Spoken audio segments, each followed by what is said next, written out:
الحمدللہ وحدہ لا شریک لہ والصلاۃ والسلام علی من لا نبی بعد۔ پارہ نمبر 5۔ اس میں ایک مسئلہ بیان فرمایا ہے کہ مرد کو اللہ تعالیٰ نے عورت پر فضیلت دی ہے، یعنی فطرت کے اعتبار سے، اپنی طبیعت کے اعتبار سے مرد عورت پر مقدم اور افضل ہے، اور اس کی بنیادی 2 وجہیں قرآن کریم نے بیان فرمائی ہیں۔ نمبر 1، مرد کے ذمے عورت کے اخراجات ہیں، عورت کے تمام مصارف برداشت کرنا ہے، خرچ کرنا ہے۔ نمبر 2، فطرت اور طبیعت، تکوینی نظام ایسا ہے کہ مرد کو اللہ تعالیٰ نے عورت اور فضیلت دی ہے۔ یہ بات یاد رکھ لیں، یہ عام مرد اور عورت کے اعتبار سے ضابطہ ہے، لیکن بعض خواتین علم و فضل میں یا کبھی جسمانی قوت اور طاقت میں کوئی خاص خاتون کسی مرد سے آگے نکل جائے تو اس سے ضابطے تبدیل نہیں ہوتے۔ عموماً ایک ماحول یہ بیان فرمایا ہے، میں اس کا مثال دیتا ہوں کہ جس طرح شہر میں رہنے والا دیہات میں رہنے والے سے عام طور پہ معاملات کے اعتبار سے یا تعلیم کے اعتبار سے بہت آگے ہوتا ہے، لیکن بسا اوقات ایک دیہات میں رہنے والا بندہ علم حاصل کر کے شہر والے سے بہت آگے نکل جاتا ہے۔ تو ایک ہوتا ہے عمومی نظام، ایک ہوتا ہے خاص کسی بندے کی فضیلت، وہ بالکل الگ چیز ہے۔ تو بہرحال فطرت کے اعتبار سے مرد کو اللہ تعالیٰ نے عورت پر فوقیت، عظمت اور فضیلت عطا فرمائی ہے۔ نمبر 2، یہاں طہارت کے مسائل بیان فرمائے ہیں، مثلاً وضو بھی کرنا ہے، جب نماز پڑھنی ہو، قرآن کریم کو ہاتھ لگانا ہو، یا کوئی ایسا مسئلہ جہاں طہارت کی ضرورت ہو تو وضو کرنا ہے۔ اور بعض حالات ایسے ہیں کہ جہاں پر غسل کرنا فرض ہوتا ہے، آدمی کو احتلام ہو جائے، اپنی اہلیہ کے پاس جائے تو غسل جنابت جسے کہتے ہیں، عورت حیض نفاس سے پاک ہو تو ان حالت میں غسل بھی کرنا ہوتا ہے۔ تو طہارت کے مسائل بھی اس پارے کے اندر بیان فرمائے ہیں۔ اور ایک اہم بات اللہ تعالیٰ نے پوری زندگی میں شریعت پر عمل کرنے کے حوالے سے یہ بات ارشاد فرمائی ہے۔ نمبر 1، اللہ کی اطاعت کرو، اللہ تعالیٰ کی بات مانو، اور پھر اس کے رسول کی بات مانو، اور پھر فقہا کی بات مانو۔ یہ 3 باتیں کیوں فرمائی ہیں؟ نمبر 1، اللہ تو خالق اور مالک ہے، مخلوق اور مملوک نے بات ماننی ہے، لیکن دنیا میں اس کان سے اللہ کی بات سن نہیں سکتے، اس آنکھ سے اللہ کی ذات کو دیکھ نہیں سکتے۔ تو اللہ کی ذات کو دیکھیں یا بات سنیں گے تو بات مانیں گے۔ اس کے لیے ضروری ہے اللہ تعالیٰ اور ہمارے درمیان ایک واسطہ ہو، اور وہ واسطہ ہے پیغمبر کا۔ وہ اللہ تعالیٰ کی بات کو سنتے ہیں، کوئی براہ راست، کوئی بذریعہ جبرائیل، کسی کی طرح میں اللہ تعالیٰ القاء فرماتے ہیں۔ اور پھر ہمارے پیغمبر پاک عربی ہیں، ہم اجمی ہیں، عربی نہیں جانتے، اور کوئی عربی سمجھتا ہو تو قرآن و سنت کی تہہ تک نہیں پہنچ سکتا، اور پھر وہ نبی کی بات کیسے مانے؟ اس کے لیے فرمایا کہ فقہا کی بات مانو، یعنی فقہا نبی ہی کی بات کی تشریح اور وضاحت کرتے ہیں۔ اللہ تعالیٰ کی بات کو قرآن کہتے ہیں، پیغمبر کی بات کو حدیث کہتے ہیں، فقہا کی بات کو فقہ کہتے ہیں۔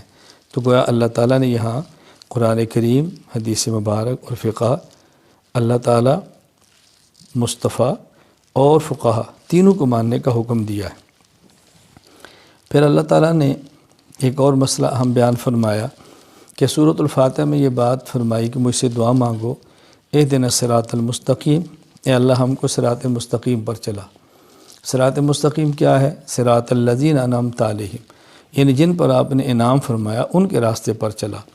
جن پر اللہ تعالیٰ نے انعام فرمایا وہ کون ہے؟ اس کا تذکرہ 5ویں پارے میں ہے۔ وہ 4 قسم کے طبقات ہیں۔ نمبر 1 النبیین، نمبر 2 الصدیقین، صحابہ کرام رضی اللہ عنہم اجمعین، نمبر 3 شہداء، نمبر 4 اولیاء۔ پہلی بات، انبیاء کی بات مانو، ہر علاقے میں نبی نہیں، صحابی کے نقش قدم پر چلو، ہر علاقے میں صحابی نہیں، شہید کے نقش پر کر چلو۔ شہید ظاہر شہادت کے بعد ہماری بات کو سن بھی لے تو بتائے گا کیسے، رہنمائی کیسے کرے گا؟ پھر میں اولیاء کے نقش قدم پر چلو۔ گویا کہ جن پر اللہ نے انعام فرمایا وہ 4 قسم کے لوگ ہیں، اور ہمیں چاروں کے نقش قدم پر چلنے کا حکم دیا گیا ہے۔ لہذا نبی کے راستے پر بھی چلنا ہے، صحابہ کو بھی تھامنا ہے، شہداء سے بھی قریب رہنا ہے، اور اولیاء امت کو ہرگز نہیں چھوڑنا، ہم نے ان چاروں کی اتباع کرنی ہے، نقش قدم پر چلنا ہے۔ پھر اس صورت میں اللہ تعالیٰ نے قتل کے احکام بیان فرمائے۔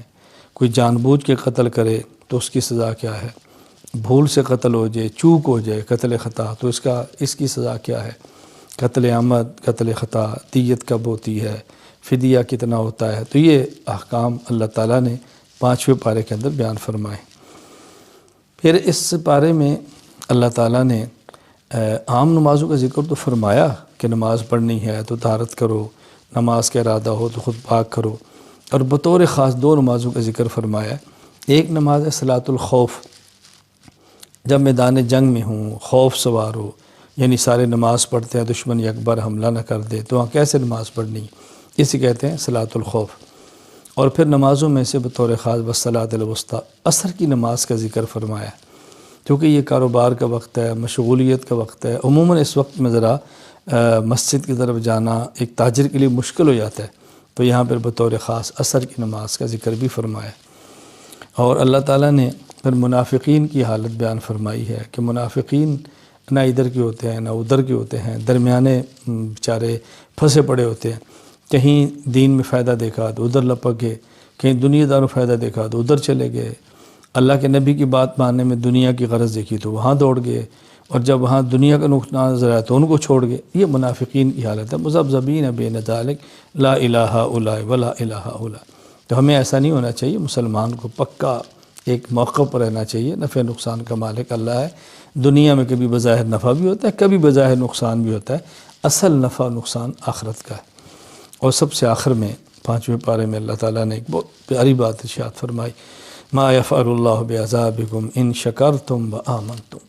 دیکھو اگر تمہارا عقیدہ ٹھیک ہو، اللہ کی نعمت کا شکر کرو، اللہ تمہیں عذاب کیوں دے گا؟ معلوم ہوا اللہ تعالیٰ کے عذاب سے بچنے کے لیے بنیادی طور پر 2 باتیں بہت اہم ہیں۔ نمبر 1 عقائد کا ٹھیک ہونا، نمبر 2 اللہ تعالیٰ کی نعمتوں پر شکر ادا کرنا۔ عقیدہ نہیں، تمام عقائد کا ٹھیک ہونا ضروری ہے۔ اللہ تعالیٰ ہمیں عقائد بھی ٹھیک فرما دے، اللہ تعالیٰ اپنی نعمتوں پر ہمیں شکر کرنے کی توفیق عطا فرمائے۔ وآخر دعوانا ان الحمد للہ رب العالمین۔